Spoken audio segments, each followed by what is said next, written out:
तो सबसे पहली बात तो यह है कि 700 साल से ये मस्जिद है और यहां पर नमाज अदा की जा रही है। दूसरी बात यह है कि ये क्यों कह रहा हूं मैं, इसलिए कि ये वक्फ बाय डेडिकेशन है और इसको धार के उस वक्त के अर्सवाइल स्टेट ने इसको मुसलमानों के लिए दिया और वहां पर मस्जिद में नमाज पढ़ रहे हैं। दूसरा पॉइंट यह है कि 1904 में कलेक्टर ने इसको रिलिंक्विश किया और वो एक्ट था सेक्शन 4 एंड 13 ऑफ 1904 एक्ट। तीसरा बात यह है जो आपको समझने की जरूरत है, जो हम पे उंगली उठा रहे हैं, धार स्टेट गजीट है 1935 का, उसमें ये बताया गया है कि ये जगह मस्जिद है और गवर्नमेंट ने इसको रिलिंक्विश किया, गार्डियनशिप से मुस्लिम कम्युनिटी को दिया और फिर 1985 में ऑफिशियल गजीट एंट्री नंबर 62 में उस वक्त के 1954 एक्ट के तहत, वो बंद करो भाई, 1952 एक्ट के तहत ये वक्फ की गजीट भी है। पांचवी बात यह है कि ये प्लेसेस ऑफ वर्शिप एक्ट के भी खिलाफ है। 1991 प्लेस ऑफ वर्शिप आप क्या बोलता है, सेक्शन 4 उसका, कि जो मस्जिद का, मंदिर का, गुरुद्वारे का या बौद्ध धर्म के जो भी जिस धर्म जो 15 अगस्त 1947 की थी उसको चेंज नहीं किया जा सकता। छठी बात यह है कि एएसआई का कानून है जो ये कहता है कि आप किसी भी प्लेस ऑफ वर्शिप के नेचर और कैरेक्टर को चेंज नहीं कर सकते। अब आप आ जाइए कि अब आपने कहा एएसआई ने 1951 में और 1952 में ये क्लैरिफिकेशन दे चुकी है कि ये मस्जिद है और उस वक्त उन्होंने एएसआई ने रिजेक्ट किया था इसको कि जो वहां पर भोज उत्सव मनाना चाहते थे। 51 और 52 का एएसआई के ऑर्डर है। अब आप आ जाइए कि ये जजमेंट हम इसको एरोनियस क्यों मानते हैं, इस जजमेंट को, क्योंकि कोर्ट ने, जैसा मैंने भी कहा, 1935 के धार स्टेट एग्जीक्यूटिव को, स्टेट गेजेट को नजरअंदाज कर दिया। 1985 के वक्फ रजिस्ट्रेशन को उन्होंने नजरअंदाज कर दिया और जो प्लेस ऑफ वर्शिप एक्ट है उसको भी उन्होंने नजरअंदाज कर दिया और साथ ही साथ ये जो आर्गुमेंट है कोर्ट ने उसको भी कबूल नहीं किया कि 1935 की नोटिफिकेशन को जो लॉ था उस वक्त under article 372 of the constitution of India, ये लॉ था उस वक्त, और उन्होंने सिर्फ उसको बोला कि ये मेयर एडमिनिस्ट्रेटिव अरेंजमेंट। ये क्या बात है? मेयर एडमिनिस्ट्रेटिव अरेंजमेंट जो है वो किसी कॉन्स्टिट्यूशनल प्रिंसिपल्स को ओवरराइड नहीं कर सकता। और एक और वजह है ये फैसला जो एरोनियस और गलत है। मुस्लिम साइड ने ये आर्ग्यू किया था कि जो पीआईएल दाखिल की गई थी रिट पिटीशन में, उन्होंने डिस्प्यूटेड क्वेश्चन ऑफ फैक्ट उठाए जो आर्टिकल 226 में नहीं लिए जा सकते, क्योंकि एक्स्ट्राऑर्डिनरी जुरिसडिक्शन जो होता है अंडर आर्टिकल 226 में कोर्ट एक ऑर्डर पास नहीं कर सकता डिक्लेरेशन ऑफ पोजेशन और टाइटल के ऊपर। और एक और बात जो आपको समझने की जरूरत है कि ऑलरेडी एक सिविल डिस्प्यूट केस चल रहा है टाइटल का, उसको भी कोर्ट ने नजरअंदाज कर दिया। टाइटल का सिविल डिस्प्यूट चल रहा है। एक और बात आपको समझने की जरूरत है कि कोर्ट ने, जो मैंने कहा, अभी आपने सवाल किया कि ये तो बिल्कुल बाबरी मस्जिद का मामला हो गया जजमेंट का। बाबरी मस्जिद केस के मामले में आप कोर्ट ने कहा था कि पोजीशन नहीं था मुसलमानों के पास, भाई मेरा पोजीशन तो आज जुम्मे तक था ना, मेरा पोजीशन आज फ्राइडे तक मेरा पोजीशन था। बाबरी मस्जिद को तो रात के अंधेरे में वहां पर मूर्तियां रखकर मिंबर रसूल पर मस्जिद को बंद कर दिया गया। मेरा तो पोजीशन आज भी है। और फिर 1935 का धार स्टेट गजीट, 1935 का धार दरबार प्रोसीडिंग्स एक्नॉलेज करता है कि वहां पर नमाज पढ़ी जा रही थी। और मध्य प्रदेश का राजपत्रा 85 का वो है बोल रहा है। 1951 में director general of ASI order issue किया कि सिर्फ मुसलमान नमाज पढ़ेंगे और दूसरी कोई मजहब की वहां पर रस्म और रिवाज इबादत नहीं होगी। और फिर मेजर सीई लुआर्ड जो एक ब्रिटिश इराक ऑफिशियल था, उसने 1912 में कहा कि भोजशाला एक मिसनॉमर है नाम और इनएक्यूरेट नेम कहा। फिर वहां पर वजू करने की एक टैंक है, वजू के लिए जो नमाज पढ़ने से वजू करना पड़ता है। तो इसीलिए अगर आप देखेंगे इसी जगह पर, इसी मुकाम पर बैठकर मैंने आप तमाम से कहा था, शायद वो जितने जर्नलिस्ट अभी हैं वो हैं यहां पर, मैंने कहा था कि बाबरी मस्जिद राम मंदिर का जजमेंट गलत जजमेंट है जो आस्था की बुनियाद पर दिया गया है। और मैंने कहा था कि ये जजमेंट जो आज उस वक्त आया था, ये ऐसे कई चीजों को खोल देगा। तो उस वक्त कई लोग मुझसे कहे थे कि ओवैसी तुम खामोश बैठो। मैंने कहा आज खामोश बैठेंगे जो खामोश बैठने के लिए मुझसे कह रहे हैं। आज देख लो आज क्या हो रहा है।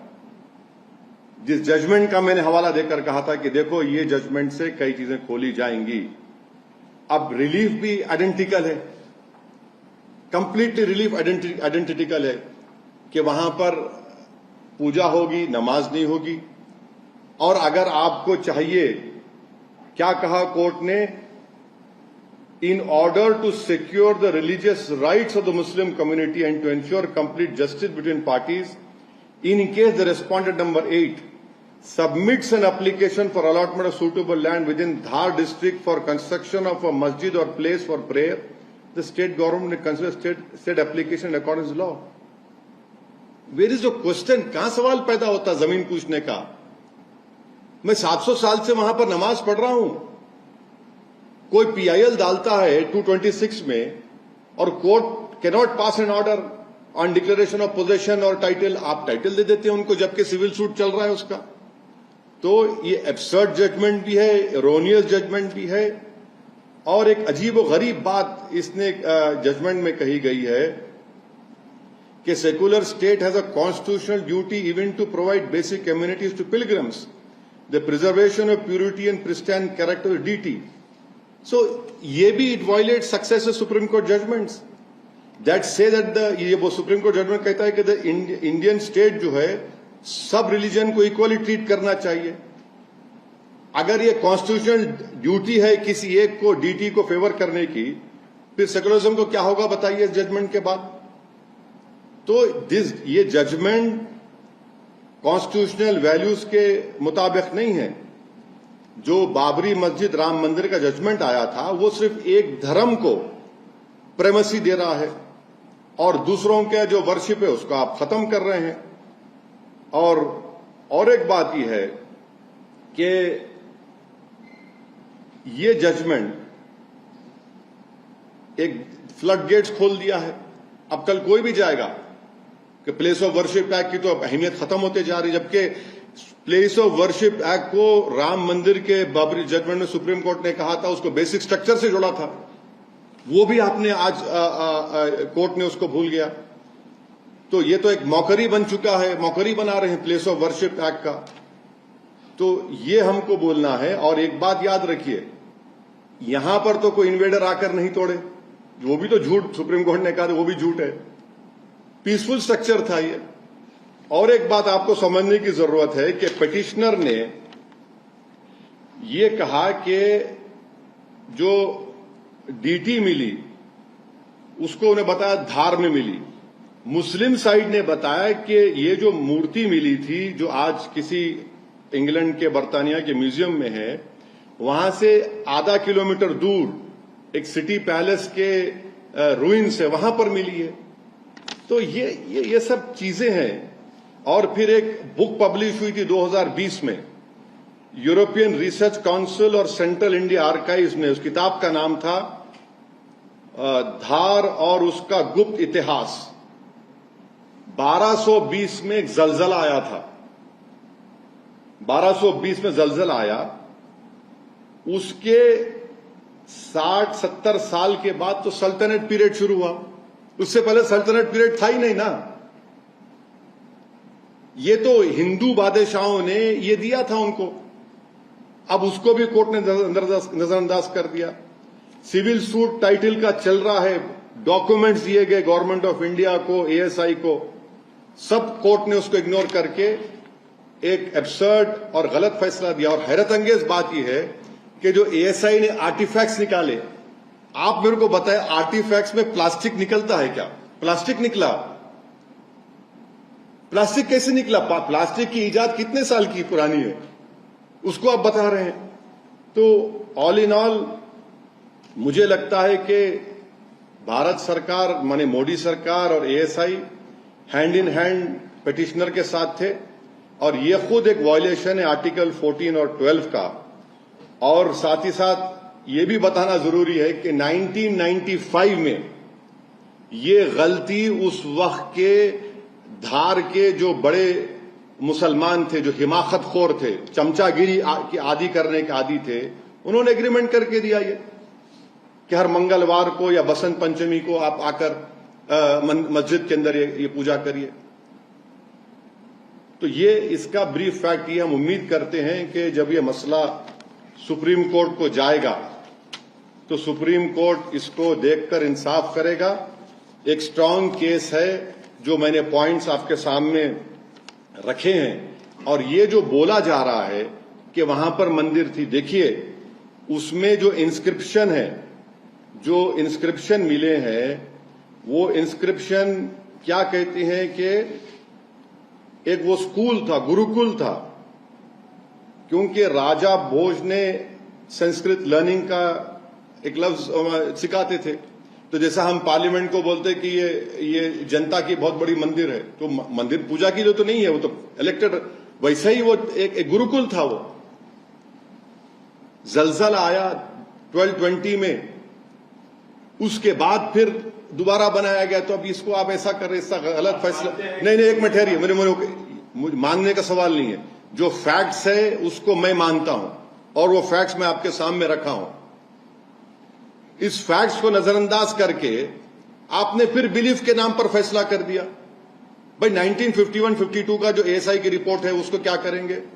गजीट है, और गजीट जब इशू हुई थी उसके 1 साल तक आपको राइट है ऑब्जेक्ट करने का, रजिस्ट्रेशन का, आपने ऑब्जेक्ट ही नहीं किया। आखिर क्या करना चाहते हैं? क्या करना चाहते हैं हमको बता दीजिए। आप बाबरी मस्जिद में एक बोलते हैं, यहां पर एक हो जाता है। तो हमको उम्मीद है कि सुप्रीम कोर्ट में जब ये अपील करेंगे, हमको उम्मीद है कि इंशाअल्लाह इंसाफ होगा। सर, हाँ सर, आपने कहा कि जो अयोध्या का फैसला हुआ था और आस्था की बुनियाद पे हुआ था, इसमें तो आस्था की बुनियाद नहीं, फैक्ट देख के किया गया है। कौन से फैक्ट बोलिए? नंबर 1। दूसरा, नहीं फैक्ट कौन से? नहीं, एक मिनट ठहरिए। फैक्ट नहीं, एक मिनट ठहरिए, एक मिनट। आपको सवाल करने का राइट है, मेरे को फैक्ट बोलिए, फैक्ट बोलिए। फैक्ट बता रहा हूं सर। हाँ, आप कह रहे हैं 700 साल से हम नमाज पढ़ रहे हैं। हाँ। 700 साल के पीछे का भी इतिहास है। कहाँ? राजा भोज का इतिहास कहाँ है? नहीं है। उनकी याद में नहीं, एक मिनट ठहरिए। प्रमोद साहब एक मिनट, प्रमोद साहब एक मिनट ठहरिए। खिलजी ने बनवाया। नहीं, अरे देखिए, मरने के बाद सुनिए एक मिनट। आपको मैं कह रहा हूं 1220 में जलजला आया, उसके 70 साल के बाद सल्तनत की हुकूमत शुरू हुई। ये किसने दिया था इस जगह को? अच्छा, वहां पर पूजा की, मैंने आपको कहा 1995 में 10 रुपए का स्टैम्प पेपर पर बाज हिमाकत खोर जो ये गुलाम परस्त मुसलमान होते हैं, उनकी गलती। आप अच्छा फिर ये बताइए कि 1951-52 का गजीट है, एएसआई का ऑर्डर है, 85 का वफ गजीट है, ये सब प्रूफ नहीं है क्या? आप खोद रहे हैं, खोदे तो प्लास्टिक निकल रहा है उसमें से, प्लास्टिक को एक्सेप्ट करेंगे प्रूफ आप? ये कैसे होगा? सर अभी आपने कहा कि वहां पे गुरुकुल था, गुरुकुल एक मिनट, अच्छा किया, सुनिए एक मिनट, प्रमोद साहब एक मिनट। 1220 में जो जलजला आया, उसके जो जलजले के बाद पूरा बर्बाद हो गया वो, तो उस वक्त के जमाने में कोई कॉन्ट्रैक्टर नहीं होते थे, जो रूइंस होते थे उसको इस्तेमाल करके बनाए जाते थे, और वो उसमें जो गुरुकुल है, मंदिर नहीं कहा मैंने। सर हाईकोर्ट ने भी यही बताया है कि संस्कृत लर्निंग सेंटर वहां पर देखिए, संस्कृत लर्निंग सेंटर जलजला जब आया 1220 में, तो वो पूरा बर्बाद हो गया। उसके 70 साल के बाद तो सल्तनत शुरू हुई ना, यही तो हम आपसे कह रहे हैं। इसीलिए तो 1951-52 एएसआई की रिपोर्ट, 1904 में कलेक्टर रिलिंक्विश कर दिया उसको, 1904 में सेक्शन 4 और 13 के तहत। फिर 1985 का वफ गजीट है, 1 साल का आपको टाइम है। हम 700 साल से मस्जिद में नमाज पढ़ रहे वहां पर। आर्टिकल 226 के तहत पीआईएल में क्या कोर्ट को राइट है कि order of declaration of position title pass कर दे, जबकि सिविल सूट पेंडिंग है वहां पर टाइटल के ऊपर। ये सब गलतियां हैं इसमें, इसीलिए तो हम कह रहे हैं कि सुप्रीम कोर्ट को जाएंगे। नमाज पढ़ने को लेकर दूसरी जगह दी जाएगी। ऑल्टरनेट, देखिए ऑल्टरनेट वो ऐसा है ना कि वो मेरे अब्बा की है, मेरी अम्मा की प्रॉपर्टी नहीं है, मस्जिद है जिसका मालिक अल्लाह होता है। ये क्या बात है, 5 एकड़ ले लो, उस वक्त पहले बोले आप अप्लाई करो, ले यार नहीं, ये तो हो ही नहीं सकता ना। टाइटल का सूट पेंडिंग है, 700 साल से मेरा पोजेशन है। चलिए 700 साल भी मत मानिए भाई, आप तो आजादी के बाद तो हम संविधान दिए ना, तो संविधान में क्या इसका प्रोविजन नहीं था कि संविधान के तहत ये सब 19 वफ का गजीट एंट्री 612 1985 में हुआ? क्या स्टेट ने इसको नहीं माना, उस वक्त के कानून को माना?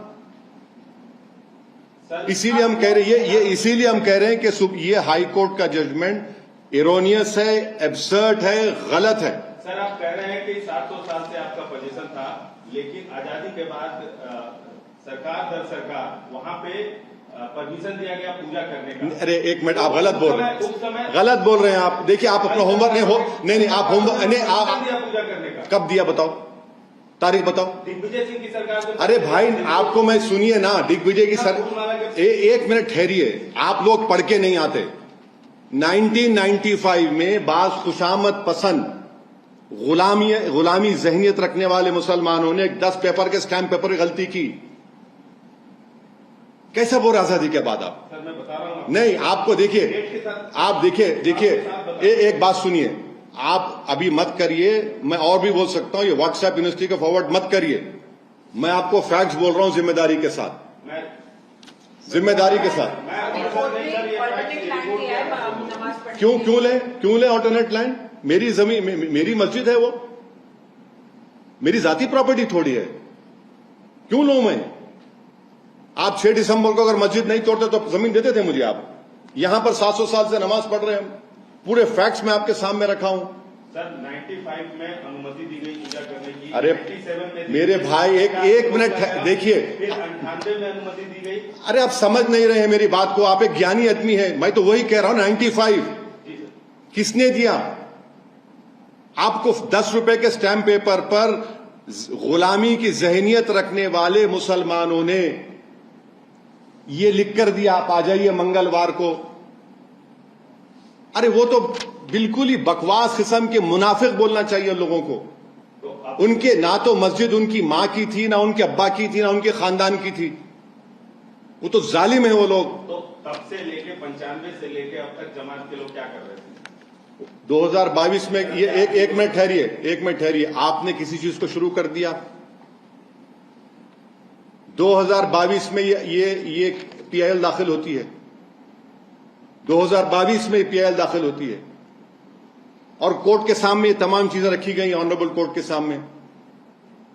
अभी आप बोले आजादी के बाद, अब आप मैं बोल रहा हूं आपको शुरू से 95 में ये हुआ और वो भी उन बेवकूफ किस्म के जुल्म करने वाले, गुलामी की जहन रखने वाले गलती की वजह से हुआ। मगर ये पीआईएल फाइल हुआ 2022 में, पीआईएल फाइल हुआ और उसके बाद ये सब चीजें होती हैं।